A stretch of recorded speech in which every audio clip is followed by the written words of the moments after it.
이 아침 우리에게 주시는 하나님의 말씀 열왕기하 16장입니다. 제 16장.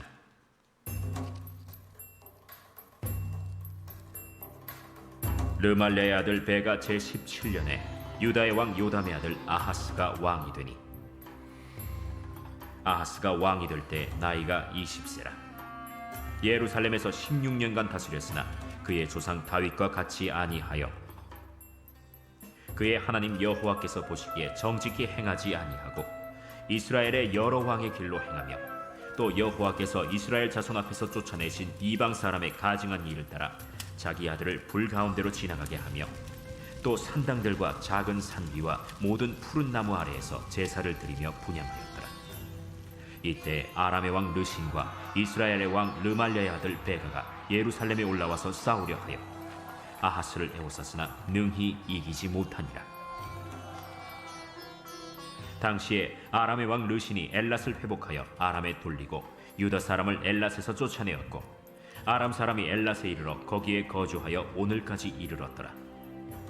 아하스가 아수르 왕 디글랏 빌레셀에게 사자를 보내 이르되, 나는 왕의 신복이요 왕의 아들이라. 이제 아람 왕과 이스라엘 왕이 나를 치니 청하건대 올라와 그 손에서 나를 구원하소서 하고 아하스가 여호와의 성전과 왕궁 곳간에 있는 은금을 내어다가 아수르 왕에게 예물로 보냈더니 아수르 왕이 그 청을 듣고 곧 올라와서 다메섹을 쳐서 점령하여 그 백성을 사로잡아 기르로 옮기고 또 르신을 죽였더라. 아하스 왕이 아수르의 왕 디글랏 빌레셀을 만나러 다메섹에 갔다가 거기 있는 제단을 보고 아하스 왕이 그 제단의 모든 구조와 제도의 양식을 그려 제사장 우리아에게 보냈더니 아하스 왕이 다메섹에서 돌아오기 전에 제사장 우리아가 아하스 왕이 다메섹에서 보낸 대로 모두 행하여 제사장 우리아가 제단을 만든지라. 왕이 다메섹에서 돌아와 제단을 보고 제단 앞에 나아가 그 위에 제사를 드리되 자기의 번제물과 소제물을 불사르고 또 전제물을 붓고 수은제 짐승의 피를 제단에 뿌리고 또 여호와의 앞 곧 성전 앞에 있던 놋제단을 새 제단과 여호와의 성전 사이에서 옮겨다가 그 제단 북쪽에 그것을 두니라. 아하스 왕이 제사장 우리아에게 명령하여 이르되, 아침 번제물과 저녁 소제물과 왕의 번제물과 그 소제물과 모든 국민의 번제물과 그 소제물과 전제물을 다 이 큰 제단 위에 불사르고 또 번제물의 피와 다른 제물의 피를 다 그 위에 뿌리라. 오직 놋제단은 내가 주께 여쭐 일에만 쓰게 하라. 제사장 우리아가 아하스 왕의 모든 명령대로 행하였더라. 아하스 왕이 물두멍 받침의 옆판을 떼내고 물두멍을 그 자리에서 옮기고 또 놋바다를 놋소 위에서 내려다가 돌판 위에 그것을 두며 또 안식일에 쓰기 위하여 성전에 건축한 낭실과 왕이 밖에서 들어가는 낭실을 아수르 왕을 두려워하여 여호와의 성전에 옮겨 세웠더라. 아하스가 행한 그 남은 사적은 유다 왕 역대 지략에 기록되지 아니하였느냐. 아하스가 그의 조상들과 함께 잠에 다윗성의 그 열조와 함께 장사되고 그의 아들 히스기야가 대신하여 왕이 되니라. 아멘. 자, 우리 16장 이제 북이스라엘 왕국은 이 베가라고 하는 왕 다음에 이제 얼마 남지 않은 멸망의 길을 걸어가고 있는데, 여기 오늘 본문에 나오는 주인공은 아하스라고 하는 남유다 왕국의 왕입니다. 이 아하스는 요담이라고 하는 왕의 후손인데, 이 사람이 남유다 왕국의 그 뭐라고 그럴까요? 극을 달했다고 할까요? 최절정기에 이르렀던 그런 사람이다. 그래서 오늘 본문의 1절에 보면 르말랴의 아들 베가가 제17년에 유다의 왕 요담의 아들 아하스가 왕이 되니, 그러니까는 베가 제17년에 유다에서는 아하스가 왕이 되었다. 그러면서 22절에 아하스가 왕이 될 때 나이가 20세라. 예루살렘에서 16년간 다스렸으나 그의 조상 다윗과 같지 아니하여 그의 하나님 여호와께서 보시기에 정직히 행하지 아니하였다. 그런데 이제 1절, 2절 이렇게 보면서 역대 왕들을 소개할 때 당연히 소개되었던 그런 조건이 하나 있죠. 그게 뭐냐면 엄마에 대해서, 어머니에 대해서, 그 모친에 대해서 이야기를 했는데, 여기 이 아하스는 모친에 대해서 말을 하지 않고 있어요. 왜 그랬을까요? 어머니가 없는 게 아니라 다 어머니가 있으니까 태어났겠죠. 어머니까지 갈 필요도 없을 만큼 악한 왕이었다라는 거예요. 그래서 여기 16장에는 사실은 이렇게 보면은 표면적으로 봤을 때 아하스는 별로 잘못한 게 없는 것 같아요. 그런데 역대하 28장으로 가서 아하스가 한 일들을 소상하게 살펴보면 이 사람은 어마어마하게 잔인하고 우매하고 잘못된 길로 행하였던 그런 사람이다라는 것을 보게 되고, 남유다 왕국의 아주 그냥 가장 악한 왕 중에 한 사람이 아하스다. 이게 아합 왕 저리 가라로 이렇게 이 아하스는 자기가 하고 싶은 마음대로 행하였던 그런 사람이다. 그래서 오늘 이 열왕기하 16장에서는 말을 아껴서 2절 끝부분에 보면 그의 하나님 여호와께서 보시기에 정직히 행하지 아니하였다. 그러면서 3절에 이스라엘의 여러 왕의 길로 행하며 또 여호와께서 이스라엘 자손 앞에서 쫓아내신 이방 사람의 가증한 일을 따라 자기 아들을 불 가운데로 지나게 하였다. 이 몰렉이라고 하는 신에게 제사를 드리는 일을 서슴지 않고 행하였다라고 하는 것이죠. 5절에 이때 아람의 왕 르신과 이스라엘의 왕 르말랴의 아들 베가가 예루살렘에 올라와서 싸우려 하여 아하스를 애워쌌으나 능히 이기지 못하였다. 자, 여기 5절에서는 보면은 아람 왕과 이스라엘 왕이 연합을 해서 남유다 왕국을 공격을 했다. 그냥 근데 이기지 못했다. 이렇게 단단하게 이야기하고 있지만 역대하 28장에 가서 이 전쟁에 대해서 소상하게 살펴보면 거의 한 40만 명에서 50만 명이 포로로 잡혀가고 죽고 어마어마한 손실을 입힌 전쟁이 바로 이 전쟁이고, 남유다 왕국은 이 전쟁을 통해서 어떻게 해야지 되냐면 망해야지 돼요. 근데 망할 것 같은데 아직 안 망해요. 왜 그럴까? 하나님이 허락하신 때가 아직 아니기 때문이다 라고 하는 것. 그러나 이런 비극적인 일들이 벌어지는 것은 망하지 않을 때인데도 불구하고 이런 일들이 벌어진 것은 누구 때문입니까? 이 아하스라고 하는 왕의 잘못된 타락 때문에 이루어진 비극적 역사가 국가의 위기로 나타나게 된 것이다. 자, 그래서 6절에 보면 당시에 아람의 왕 르신이 엘랏을 회복하여 아람에게 돌리고 유다 사람을 엘랏에서 쫓아내었고 아람 사람이 엘랏에 이르러 거기에 거주하여 오늘까지 이르렀더라. 그러니까 이렇게 하나님이 아하스 왕을 치시려고 할 때에 주변에서 기회를 놓치지 않고 약진해서 그래서 공격해가지고, 그래서 유다가 점령하고 있었던 땅들 중에서 예전에 아람 나라의 땅들을 야금야금 빼앗아 먹는 나라들, 이런 나라들이 있었다라는 것이죠. 그래서 하나님이 심판하는 사람을 공격하면 뭔가 먹을 게 있는 거예요. 그러나 나중에 하나님 보시면 아람도 완전히 멸망시키시죠. 그래서 아하스가 아수르 왕 디글랏빌레셀에게 사자를 보내어 이르되, 어떻게 이 아하스 왕이 이 위기에서 살아나올 수 있게 되었느냐. 50만 명을 빼앗기긴 했지만 7절에 보면 아하스는 아수르 왕 디글랏빌레셀에게 사자를 보내요. 그래서 구원, 도움을 요청하는 것이죠. 나는 왕의 신복이요 왕의 아들이라. 이제 아람 왕과 이스라엘 왕이 나를 친히 청하건대 올라와 그 손에서 나를 구원하소서. 야, 이 참 군뱅이도 구를 재주가 있다고 이 위기에 아주 그냥 짱짱한 동아줄을 하나 잡아가지고 돈으로 매수를 해서, 그래서 아람 나라와 이 북이스라엘 왕국의 공격을 다 물리치게 되는 그런 아수르 왕에 대한 역사를 하게 됩니다. 10절에 보면 아하스 왕이 아수르의 왕 디글라필레셀을 만나러 다메섹에 갔다가, 이건 무슨 얘기입니까? 전쟁이 다 끝나고 자기를 구원해 주어서 감사하다라고 하는 보답으로 인사차 간 거예요. 그런데 거기에서 거기 있는 제단을 보고 아하스 왕에게 왕이 그 제단의 모든 구조와 제도의 양식을 그려 제사장 우리아에게 보냈더니, 자, 여러분 여기에서 아하스 왕이 얼마나 참 담대한 사람이냐. 왜? 여러분 이렇게 해서 아수르에 있는 제단 양식을 가지고 어디다 도입을 해요? 예루살렘 성전 안에 있는 제단을 도입을 하는 거예요. 마치 태국에 가가지고, 태국에 있는 황금사원이라는 곳이 있거든요. 그런데 가가지고 쫙 보고 너무너무 멋있는 불상들이나 이런 걸 모습을 보고, 야, 우리 교회 와서 우리 교회도 이런 식으로 한번 꾸며놓자. 말이 돼요, 안 돼요?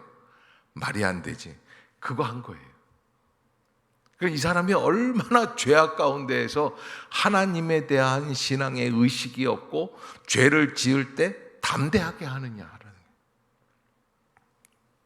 그래서 이 아수르의 그 제단에 있는 모습들을 그대로 본따 가지고 그리고 와서 그렇게 하는 것이죠.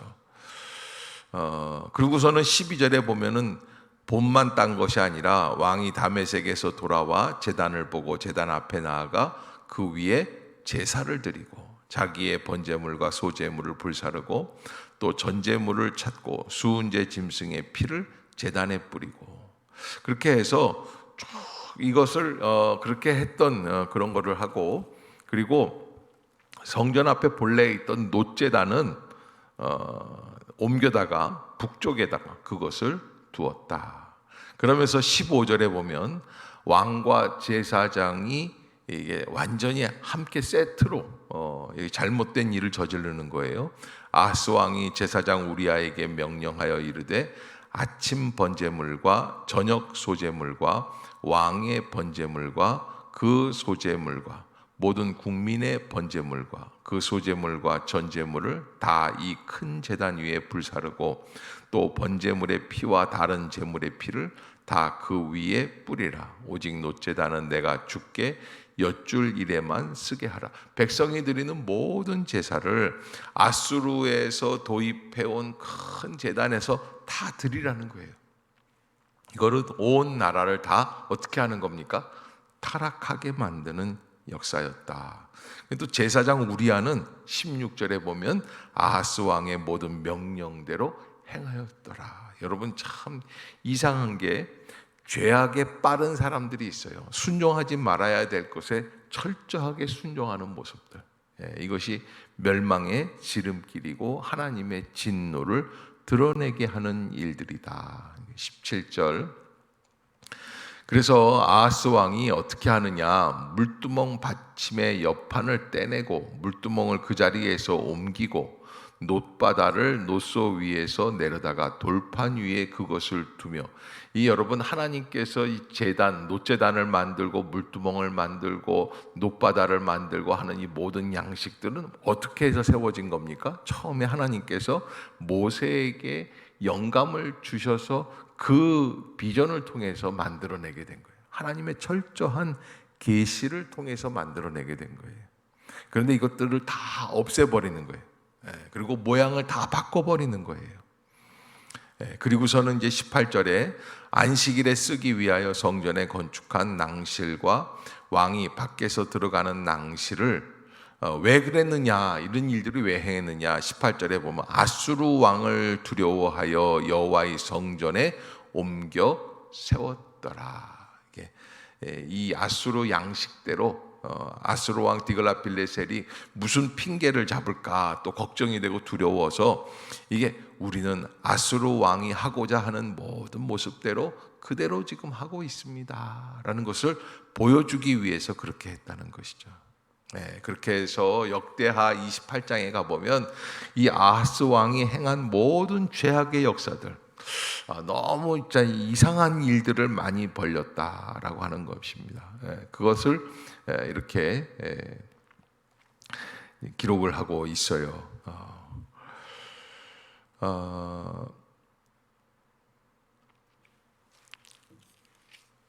여기 32절에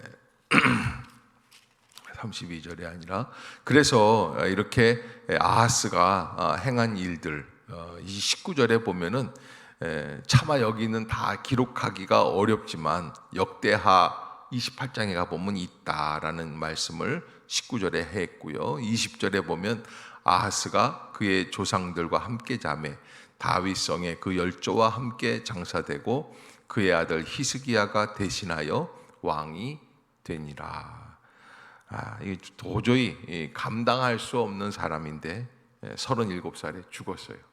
그리고 히스기야가 왕이 되었다. 이렇게 여기에서 기록을 마치고 있습니다. 그러니까 짧은 기간 17년이라고 하는 기간 동안에 왕이 되어서 이스라엘을 통치하는데 가장 극악적인 반인륜적인 행위가 아니에요. 그 도덕적인 면에서 죄악이 많다는 게 아니라 하나님 보시기에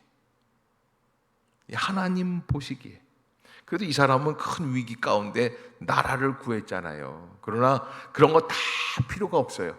하나님 보시기에 이 사람은 악한 왕들 중에 최악이다. 이것을 우리에게 말씀해 주고 있습니다. 그것은 바로 이 사람은 우상 숭배의 가장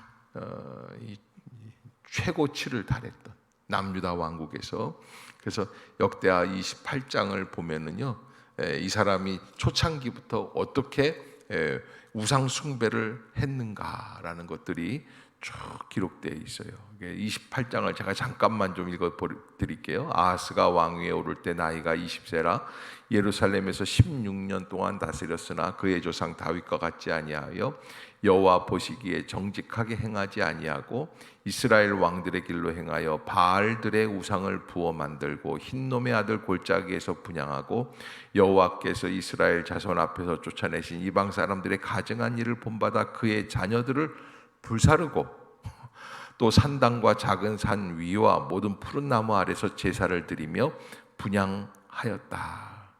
그래서 이런 모든 죄악으로 인하여서 5절에 보면 그러므로 그의 하나님 여호와께서 그를 아람 왕의 손에 넘기셨다. 그들이 쳐서 심히 많은 무리를 사로잡아 다메섹으로 갔으며 이스라엘 왕의 손에 넘기심에 그가 쳐서 크게 살육하였으니. 여러분, 이게 모든 이 비극 앞에는 하나님의 이유가 있으시다라는 것 여러분들이 꼭 잊지 마시고, 오늘 하루를 살아갈 때 하나님, 우리가 세상에서 살아남기 위해서 아하스와 같은 죄악된 길로 가지 아니하도록 우리는 우매하고 미련하고 하나님 앞에서 믿음이 있는 것 같지만 그러나 참 부족하기 짝이 없는 자들입니다. 깨어있게 하여 주시옵소서. 하나님 앞에서 합당한 길로 나아갈 수 있는 그런 모든 믿음의 성도들이 되시기를 주의 이름으로 축복합니다. 기도하겠습니다. 사랑의 하나님, 은혜를 감사합니다. 새날을 열어주시고 새 아침을 허락해 주신 주님을 찬양합니다. 오늘 본문에 기록되어 있는 이 비극적 역사, 남유다 왕 아하스의 전적인 타락의 역사들, 우리가 하나님 바라보면서 깨닫게 하여 주시고 세상이 가는 길로 가지 않게 하여 주시어서 이 세상이나 세상에 있는 것들을 사랑하지 말라고 경고하고 있는 사도 요한의 말씀처럼 우리도 하나님 앞에서 합당한 길로 나아갈 수 있게 하여 주시옵소서. 오늘 하루도 늘 동행해 주시고 새 힘을 주실 줄로 믿습니다. 예수님의 이름으로 간절히 기도드리옵나이다. 아멘. 하늘에 계신 우리 아버지여, 이름이 거룩히 여김을 받으시오며 나라가 임하옵시며 뜻이 하늘에서 이룬 것 같이 땅에서도 이루어지이다. 오늘날 우리에게 일용할 양식을 주옵시고 우리가 우리에게 죄 지은 자를 사하여 준 것 같이 우리의 죄를 사하여 주옵시고 우리를 시험에 들게 하지 마옵시고 다만 악에서 구하옵소서. 대개 나라와 권세와 영광이 아버지께 영원히 있사옵나이다. 아멘.